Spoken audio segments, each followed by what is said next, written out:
Alô, amigos, eu sou José Inácio Werneck, estou em Avon, Connecticut, Estados Unidos. Carlos Eduardo Novaes está em Pedro do Rio, Rio de Janeiro, Brasil. Hoje é o dia 6 de dezembro de 2025. Novaes, antes de nós começarmos a nossa conversa, eu quero explicar uma coisa que eu disse no ano passado, porque algumas pessoas fizeram uma observação. Quando eu disse que era uma vergonha um país importante como os Estados Unidos elegerem um criminoso para a sua presidência e que os Estados Unidos iriam perder muito prestígio perante o mundo.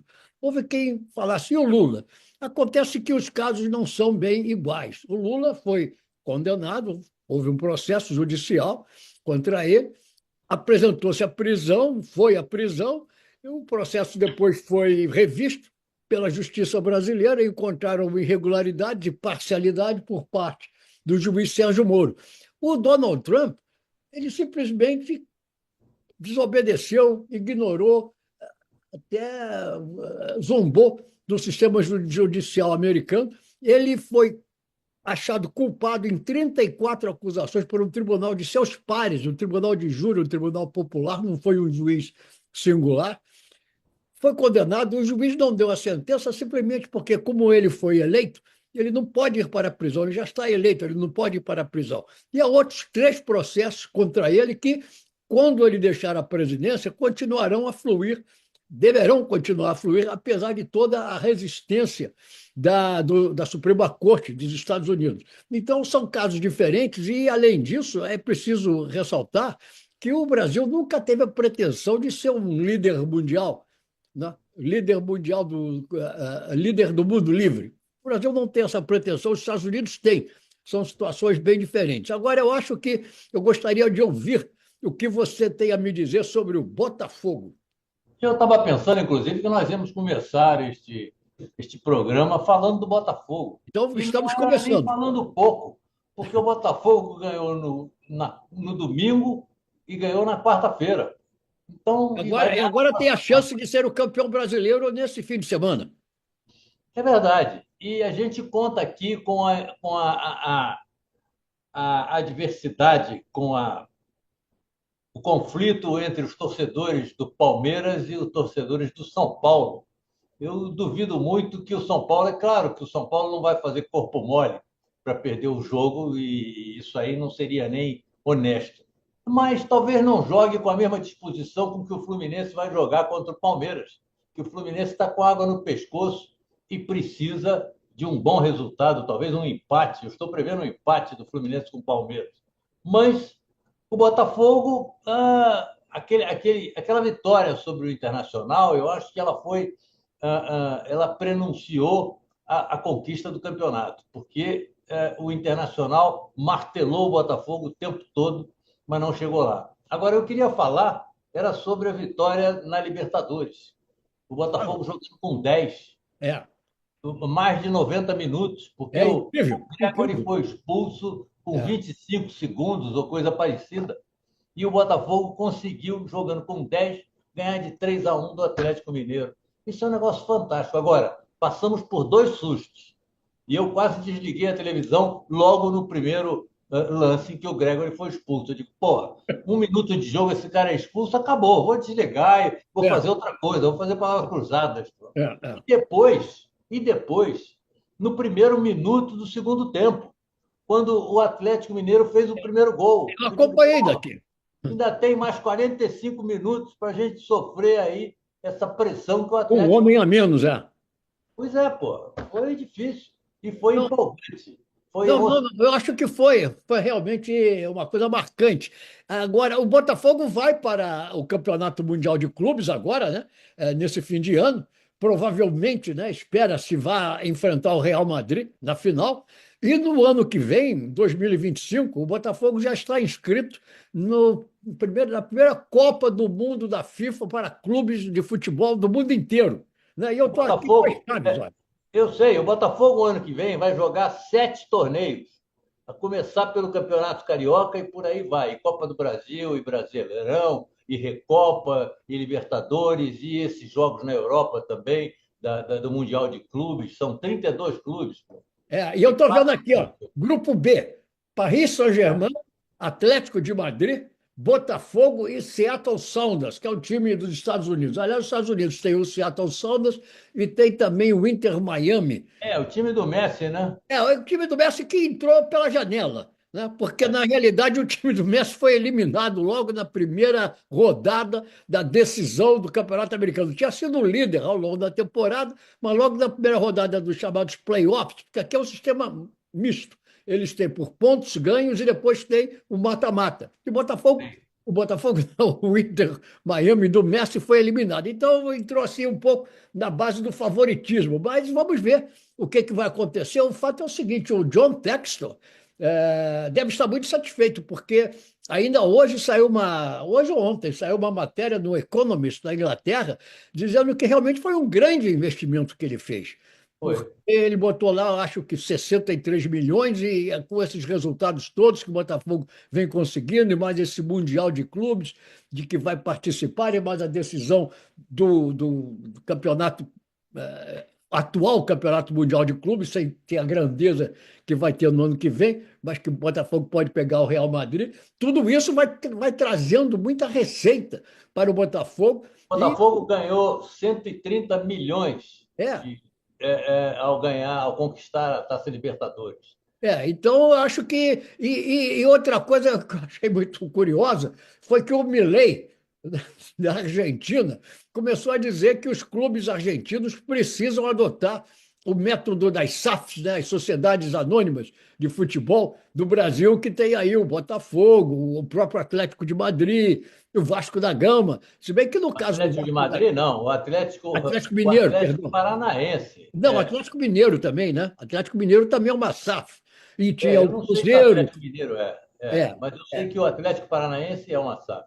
é. Bem, E, e- até o Vasco da Gama, se bem que no caso do Vasco da Gama, parece que a turma que investiu dinheiro, a empresa que investiu dinheiro no Vasco da Gama foi a falência. Mas parece que essa fórmula da SAF é uma fórmula vitoriosa. Você que está aí no Brasil pode me falar melhor sobre isso. não, não. Aquela empresa 777 americana que negociou com o Vasco aí, a SAF, ela não foi para frente. Aquele acordo não foi para frente. Então, agora, no momento, tem um grego que é dono, inclusive, de um time da Inglaterra, eu acho que é o Nottingham Forest, e dono de um time em Portugal, eu acho que é o Averos. E esse grego, Tem um esse grego grego, eu e acho tem que agora o Pedro está levando para lá entrou na parada também um italiano, que é é, dono do Sampdoria, se não me É, engano. e ele está levando para o novo clube dele na Inglaterra o Edu Gaspar. Você deve se lembrar dele, que Lembro foi do dele, Arsenal, foi jogador do Arsenal, daquela campanha invicta do Arsenal, The Invincibles, e depois tornou-se o diretor técnico. técnico do Arsenal. Vai sair e vai para aí, o Nottingham Forest, né, que você falou. Acho que é. Isso mostra que essa fórmula realmente está sendo bem sucedida no mundo inteiro. Basta encontrar os milionários certos para Ah, desenvolver a fórmula, né? certo, certo. Porque precisa ter muita bala na agulha para bancar uma, um projeto como esse. É. Precisa. Agora, Novaes, falando em milionários, nós tivemos aqui há 2 dias, aqui na cidade de Nova York, às 6h45 da manhã, um caso quase que inacreditável, né? Tirado assim de um filme.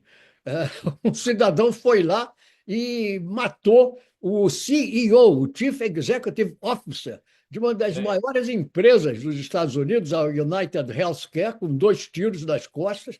E agora está uma caçada policial no país inteiro. Ainda não acharam o cidadão, embora tenham muitas fotos dele. E, é. e ficam as especulações. Quem é esse camarada que matou o Chief Executive Officer da United Healthcare? Por que ele matou? Eu acho que por que ele matou está muito explicado nas 2 palavras que ele gravou nas balas Nas com que ele balas. botou. Ele É, botou deny and delay. Negue e adie, porque é. isso é um dos problemas do sistema de saúde dos Estados Unidos, Novaes, eu que Mas moro nós aqui. temos problemas de saúde, nós temos inúmeros problemas aqui com essas empresas de saúde aqui no Brasil. E deixa eu te dizer uma coisa, deixa eu Fala, acrescentar antes que você acabe falando o programa inteiro. Deixa eu lhe dizer que aqui também houve uma situação absurda de um diga. policial em São Paulo que jogou um cidadão da ponte, em cima da ponte, lá na cidade de São Paulo. Eu vi, E, eu vi. pois é, e o Tarcísio, que é o Tarcísio Freitas, que é o governador, que é um bolsonarista de carteirinha, não recriminou o cara no primeiro momento. Achou até que, pô, o cara saiu muito bem porque o sujeito foi jogado da ponte, uma ponte de pouco mais de 3 metros, e não morreu. E aí eu escrevi uma crônica sobre isso, que a Secretaria de Segurança de São Paulo, que, aliás, está primando por uma violência brutal, exagerada, deu um curso para os seus policiais para, quando jogarem as pessoas da ponte, jogarem de uma forma, com habilidade e com destreza, de forma que essas pessoas não morram, que elas possam cair da ponte em pé e sair andando. Talvez devam julgar as pessoas com uma almofada para amortecer a queda, ou até um pequeno paraquedas, né? Seria Não, uma... inclusive o Tarcísio, que foi o pai da ideia, né? ele aconselhou, inclusive, a milícia do Rio de Janeiro, que está disposta a trazer aqui para o Rio esse projeto de jogar as pessoas de cima da ponte. O Tarcísio Freitas disse isso. Disse: olha, vocês, quando jogarem da ponte Rio-Niterói, tem um vão de 76 metros de altura, você não pode jogar eles de qualquer maneira, porque isso é uma maldade. Pô. Vocês amarrem pelo menos uma boia no pescoço deles para jogarem, pô, para ele ter uma chance O lá embaixo. defunto fica boiando, exato. O cadáver fica sobre as águas. Agora, realmente, agora deixa eu explicar. Realmente, o sistema de saúde dos americanos padece de um capitalismo delirante, porque esses altos executivos basicamente são pagos para extorquir dinheiro dos incautos que compram, né, fazem o seguro com as suas empresas, e depois as empresas negam sistematicamente. Toda vez que você precisa de uma operação, você está morrendo no hospital, isso e aquilo, aí eles usam a tática do deny and delay. Negue e adie, negue e adie, negue e adie. Vai empurrando para frente, o cidadão morre. Sabe quanto dinheiro ganha ou ganhava este Chief Executive Officer da United Healthcare? No ano passado, ele ganhou, no total, no ano, 10 milhões e 800 mil dólares. Isto dá quase 1 milhão de dólares por mês. Então, o cidadão ganha 1 milhão de dólares por mês para ser o homem que nega tudo que vem pela frente. Então, o que acontece é o seguinte: a polícia está no encalço desse cidadão, não se sabe ainda quem ele é, mas a reação que tem ocorrido nas redes sociais tem sido inteiramente a favor do assassino. Entendeu? As pessoas das redes sociais estão dizendo: é isso mesmo, tem que matar esses caras. É inacreditável, mas é o que está ainda Eu hoje, acredito, eu tem acredito, uma reportagem sobre isso. eu Isso é um acredito. capitalismo delirante. Você está falando de capitalismo delirante, então agora deixa eu entrar com esse papo aqui. O Diga. que acontece é que o Brasil está vivendo uma fase, do ponto de vista da economia, como nunca viveu nos últimos anos. O PIB do Brasil, desse último trimestre, vai ser semelhante ao PIB da China. Da China? O desemprego caiu a níveis históricos, nunca esteve tão baixo desde que eles começaram a fazer esse levantamento aí. O desemprego aqui está a 6, uma fraçãozinha qualquer. E agora veio notícias de que a miséria também diminuiu aqui no Brasil. A miséria, e eles taxam como miseráveis aqueles caras que ganham R$ 209 por mês. E a pobreza também diminuiu. Qual é o Mas salário mínimo no Brasil? o mínimo atual é R$ 1.400, 1.400 e pouco, alguma coisa desse É. tipo. E o que acontece é que a pobreza também diminuiu. Hoje são só 60 milhões de pobres que ganham até R$ 600 mil, Bom, 600 e já é um pouco. número absurdo, né? É um 60. número absurdo. Não, mas aí o pior de tudo é isso, é que a desigualdade não diminuiu, porque os pobres ficaram menos pobres, mas os ricos ficaram mais ricos. Então a desigualdade aumentou, apesar desse avanço aí e que o Lula proporcionou aí para os menos favorecidos. E tem gente que reclama, aliás, aquele pessoal lá daquela rua lá de São Paulo, que virou a Wall Street brasileira, Faria Lima, né? Avenida Faria Faria. Lima, pois é. Outro dia até o José Augusto Barcelos, que nos assiste nos Estados Unidos, ele mora em Massachusetts, mora em Cambridge, onde fica a Universidade de Harvard, ele até Uhum. fez essa observação no Facebook, que você dizia que não se lembrava o nome, e ele falou: é a Faria Lima. É o Faria Lima. Pois Wall é, Street e do a Faria Brasil. Lima concentra o mercado brasileiro. O mercado é o coração do capitalismo. Então, o mercado está achando ruim tudo isso que o Lula está fazendo. Porque é o Lula, evidentemente, não é?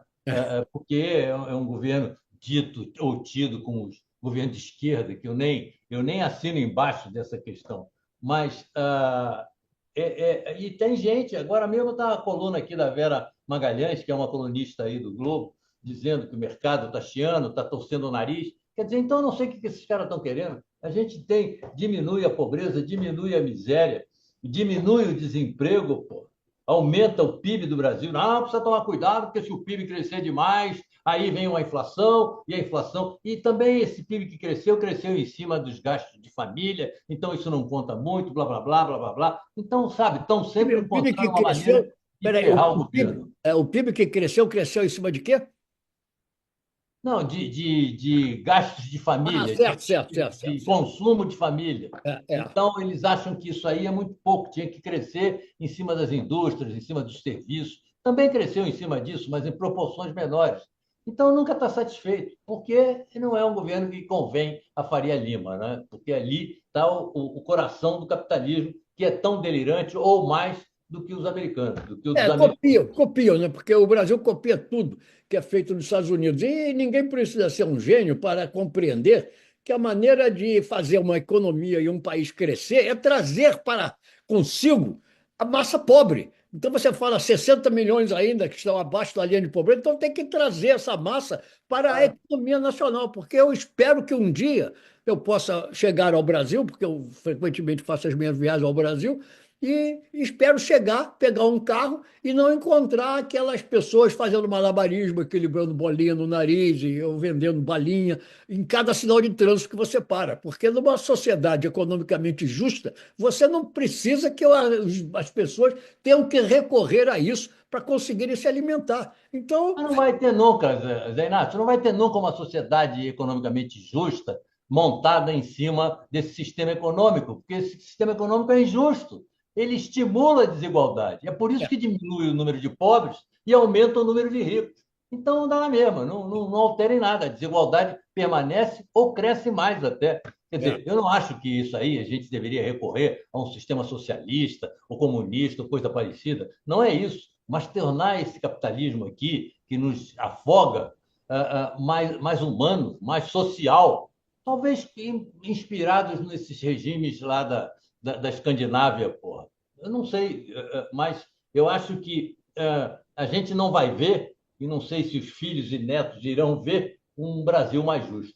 Olha, outro dia eu vi no Facebook o comentário de uma pessoa que até é minha amiga, mas dizendo o seguinte: que saudades dos tempos, né, da década de 70, etc., em que você podia andar pelas ruas tranquilo, sem ser assaltado, sem isso, sem aquilo.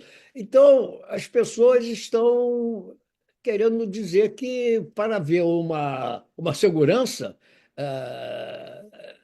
pública, é preciso haver a repressão, a ditadura. Quer dizer, como é que você falou em países escandinavos, como é que a Noruega, a Suécia, a Finlândia, a Dinamarca, esses países têm segurança sem precisarem recorrer à ditadura para manter o povão lá nas suas tocas e não sair nas ruas para assaltar as pessoas de bem, entre parênteses, quer dizer, entre aspas. Quer dizer, é porque as pessoas no Brasil são miseráveis e isso é que alimenta o crime, é É a evidente, miséria nacional.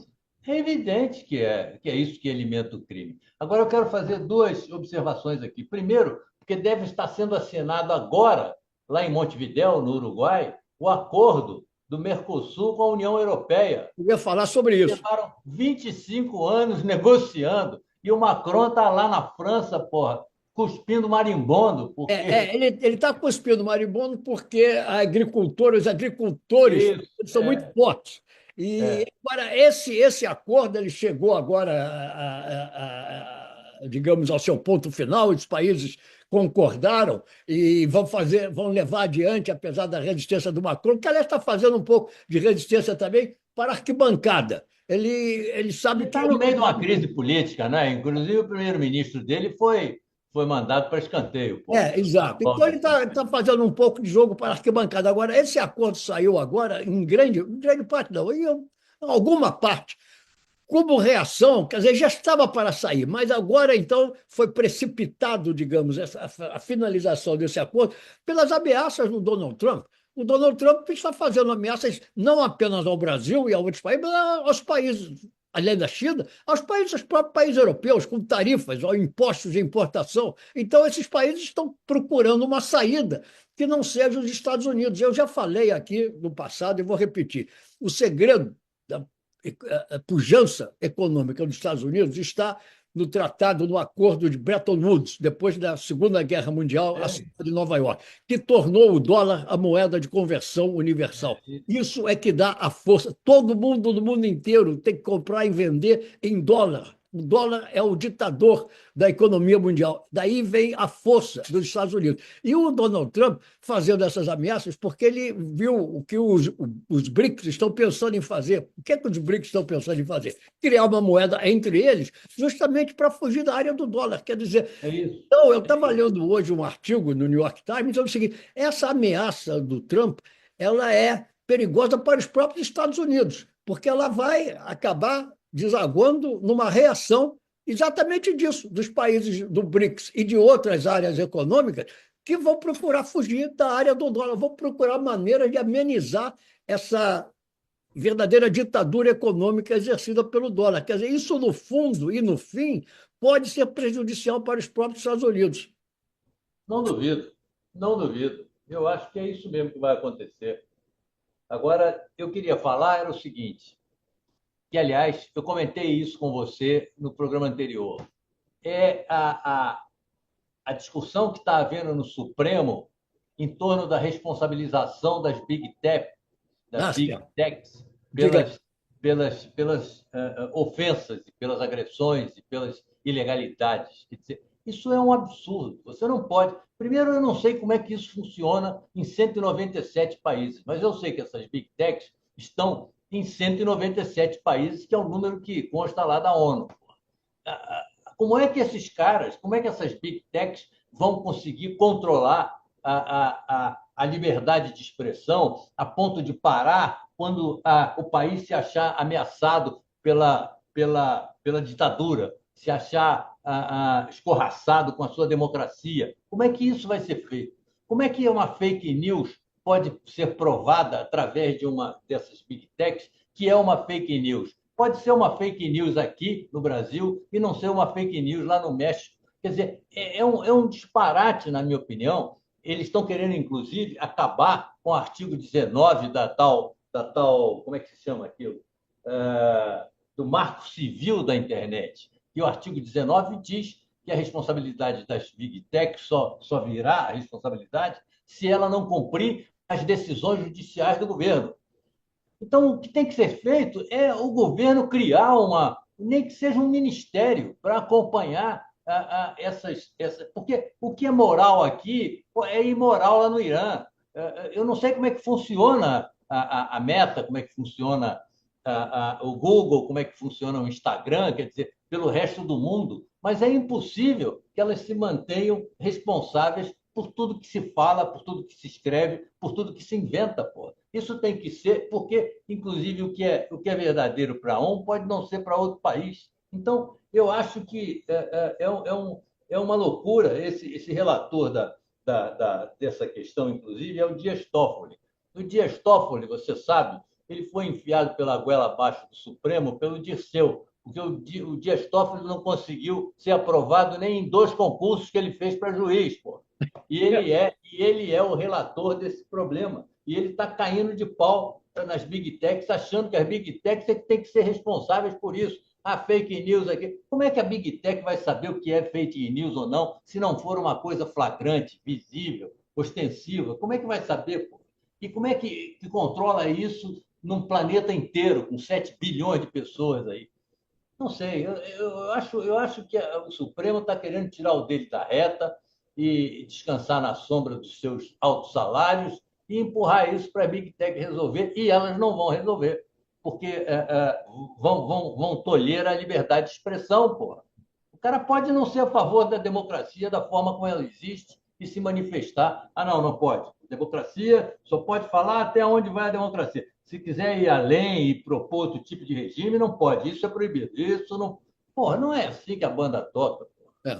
Bom, eu vou fazer uma pequena referência, então, ao que vem acontecendo aqui nos Estados Unidos. Estamos há mais ou menos um mês da posse do novo presidente, né, que já foi também o antigo presidente, o Donald Trump, e estamos assistindo diariamente a uma série de horrores com as notícias que saem dos cidadãos que são escolhidos por ele para ocuparem os cargos mais importantes, né? O ministro da Defesa é um alcoólatra, até aí tudo bem. Além disso, o estuprador e até a própria mãe dele disse que ele abusa das mulheres, a mãe do cidadão. Isso saiu aqui, deu para ler aqui. Deu para ler aí, né? E outros aí que são, que até já foram afastados, né? O Matt Gaetz, que era acusado de pagar menores de idade para fazer sexo, foi, foi escanteado, ele já tinha renunciado à Câmara dos Deputados e depois acabou desistindo, até porque não havia maneira de continuar. Então, nós estamos aqui atemorizados com o que poderá vir aí pela frente com esse novo governo do Donald Trump. E você, eu pergunto uma coisa que eu li na imprensa brasileira hoje, uma notícia dizendo que parece que o Supremo Tribunal Federal vai decidir se o Alexandre de Moraes tem ou não idoneidade ou imparcialidade para julgar o Jair Bolsonaro? Como é isso? Não, Você não... não, não, não, eu não tenho essa informação. Eu sei que há 2 dias atrás saiu na imprensa que os advogados do Bolsonaro estão querendo afastar o Alexandre de É Moraes. isso, estão querendo Mas, afastar, porque ele não, é, mas eu acho que isso aí é uma bola fora. Não vai, sabe, isso não vai causar tumulto na grande área do país. Eu acho que não. Acho que não, porque não tem sentido isso. O advogado não pode se meter, ele tenta justificar lá, dizendo que o Alexandre é parte interessada, porque o Bolsonaro sonha ou tem pesadelos com o Alexandre de Moraes todo dia. Então, acha que é uma perseguição pessoal. E eu não sei se não é isso que os advogados estão lá alegando lá para tentar afastar o Alexandre de Moraes. Claro que eles acham que se afastar o Alexandre de Moraes e botar lá um Mendonça daqueles, que foi colocado pelo Bolsonaro, o cenário vai mudar completamente. Bom, Novaes, então, para encerrar, vamos voltar ao primeiro assunto para fazer uma pergunta. Então, o Botafogo, basta ao Botafogo o empate nessa partida contra o São Paulo? Como é que é? Basta um empate. Basta Basta um o empate. empate. Não, e você sabe que quarta-feira da semana que vem o Botafogo já vai estar lá em Doha, jogando Não, isso contra é que eu o falei. Pachuca. Não, Jogando vai contra o enfrentar o Pachuca, Pachuca do México a caminho de uma possível final final com o Real Madrid. contra o Real Madrid, o que seria um final de ano, como diz o nome do clube, glorioso para o Botafogo e enchendo de satisfação o John Texel, que fez realmente, ele talvez na ocasião não se desse conta disso, mas fez um excelente investimento e vai ter agora uma repercussão muito maior com o seu próprio clube no ano que vem nos Estados Unidos. Mas então, algum É, outro assunto, não vai? Diga lá. não, não, eu só quero me preocupar um pouco, porque o Botafogo vai jogar sem os dois zagueiros centrais titulares. O Barbosa foi suspenso, porque tomou o terceiro cartão amarelo, e o Bastos, o angolano, ainda está machucado e não vai entrar em campo. E eu não sei como é que o português lá, o Arthur Jorge, vai armar essa defesa. Mas tenho fé de que, de uma forma ou de outra, ao menos um o Botafogo consiga. Agora, o goleiro titular volta, né? O John. Volta, mas eu não sei se ele faria tantas defesas como fez o Gatito no jogo com o O Internacional. Tito é um veterano já, né? Parece que era a última partida que ele fazia pelo Botafogo, pelo menos foi o que eu li. Mas há um esforço aí, inclusive eu vejo isso no Facebook, postagens na internet, há um movimento para que o Botafogo mantenha ele, porque parece que o Botafogo não fez nenhuma proposta para renovar com ele até agora. Bom, E não, vem... então vou me despedir com uma notícia, que eu já estou com o meu novo website. Vamos ver se eu pego aqui rapidamente o endereço dele. Espera aí um instante. Pega, me dá. Porque nesse novo website, olha aí, está acabando o nosso tempo, mas nesse novo website está o nosso YouTube, já entra naturalmente. Vou ver se eu tenho tempo aqui, se não tiver, fica para a próxima semana. Não, então você me manda o link pelo Zap ou Não, mas eu queria que os nossos caros ouvintes, é só clicar www.joseináciowerneck.com, tudo em letra minúscula e sem acento. www.joseináciowerneck.com, e você vai ver que o nosso YouTube já está nesse website, que aliás é bilíngue. É um website em português e em inglês. Mas não vai. Maravilha. Ficamos Maravilha. aqui, então, até semana que vem. Para a semana. Tchau, tchau. Um abraço. Outro. Tchau. Obrigado.